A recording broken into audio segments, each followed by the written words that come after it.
સૌને જય માતાજી। તો મારું એ કહેવાનું છે કે તો ગામડાની અંદર દરેક ભરણ વ્યવસ્થામાં દરેકનો વિકાસ થતો હોય ત્યારે દેવી પૂજક સમાજને શા માટે અલગ તારવી નાખવામાં આવે છે અને જ્યાં દેવી પૂજક સમાજનું કામનો પ્રશ્ન હોય ત્યાં દરેક કામો થયા ન હોય, રોડ રસ્તામાં બ્લોકની સુવિધા હોય કે કાંઈ પણ હોય, કાંઈ પણ દેવી પૂજક સમાજના પ્રશ્નો હોય, એ માટે આ તો ફક્ત બોટાદ જિલ્લાના લાઠીદળ ગામનો જ પ્રશ્ન છે કે દેવી પૂજક સમાજનો જ્યાં વિસ્તાર આવે છે ત્યાં રોડ રસ્તામાં હજુ સુધી બ્લોક પાથરવામાં નથી આવ્યા, જેથી કરીને આવું ચોમાસું હોય ત્યારે રોડ રસ્તામાં ખરાબ પરિસ્થિતિ થઈ જાય છે। દેવી પૂજક સમાજને હાલવા ચાલવામાં ઘણી બધી તકલીફો પડે છે અને ગંદકી પણ વધુ થાય છે।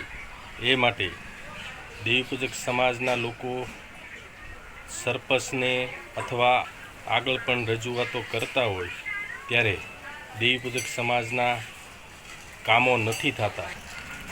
ગુજરાતમાં ઘણા બધા એવા ગામડાઓ છે કે ગામની અંદર દરેક ઉચ્ચ વર્ણના વિસ્તારમાં દરેક કામો થઈ ગયેલા હોય છે, બ્લોકથી માંડીને તમામ સુવિધાઓ રોડ રસ્તામાં કે કાંઈ પણ કામો એમના અટકતા નથી। માનો કે પ્રધાનમંત્રી આવાસ યોજનાના મકાનો હોય, દરેક વિકાસના કામો હોય, એ ઉચ્ચ વર્ણના ક્યાંય અટકતા નથી અને હંમેશને માટે દેવી પૂજક સમાજને અલગ રાખી દેવામાં આવે છે અને દેવી પૂજક સમાજના વિકાસના કામો પણ નથી થતા। તો છેવાડાના વંચિત માનવીઓનો વિકાસના કામોનો પ્રશ્ન આવે ત્યારે શા માટે આ લોકોને વંચિત રાખવામાં આવે છે?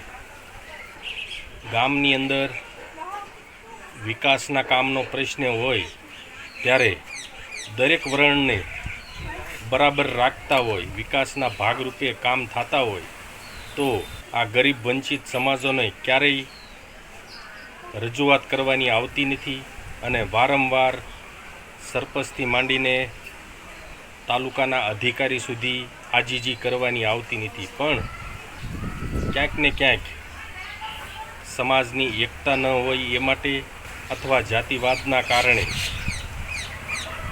આપણા ગરીબ વંચિતોના કામો થતા નથી।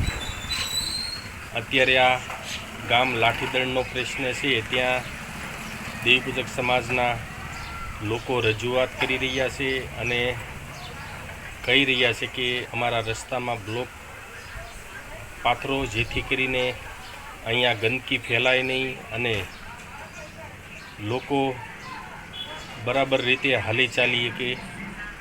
તો દરેક ગામડાઓના સરપંચોને મારી રિક્વેસ્ટ છે, અપીલ છે કે અમારા ગરીબ વંચિત સમાજોને અલગ ન પાડો અને દરેકના કામ થતા હોય એવી રીતે અમારા સમાજના પણ કામ કરો। સૌને જય માતાજી। તો મિત્રો ભાઈઓ, બોટાદ જિલ્લાના લાઠીદળ ગામમાં દેવી પૂજક સમાજ વિડીયો બનાવીને રજૂઆત કરી રહ્યા છે।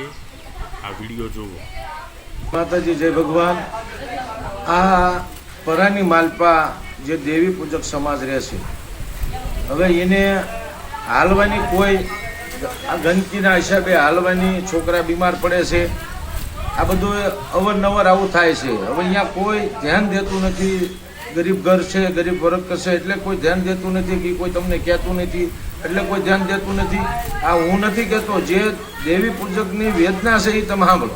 ડોક્ટર ને સાહેબ ને અમારે પૈસા કેટલાક દે કરવા, છોકરા માંદા પડે નકરા, વરસાદ નો થાય નકરું પાણી ભરે થાય, નકરા મસરા થાય છે, આ બજારોમાં નકરા યારું પડકા નીકળે છે। હું તો કહું જ છું કે મારે તો હા બજાર હાલે જ નથી, મારે પાણી ભરાય છે, બધું થાય છે, ગંદકી સરપંચ સાહેબ ને નમ્ર વિનંતી, બે હાથ જોડીને વાત કરવી છે। 2 વખતથી 3 વખત બ્લોક અમારે મંજૂર થયેલા, પણ એક જ વખત આ બજાર જોવાની છે કે કોઈ નાખવાની છે, બધી બજારો થઈ ગઈ, તો અહીંયા તમે કેમ જોવા નથી આવતા? અમારી દલીલ તમે સાંભળજો.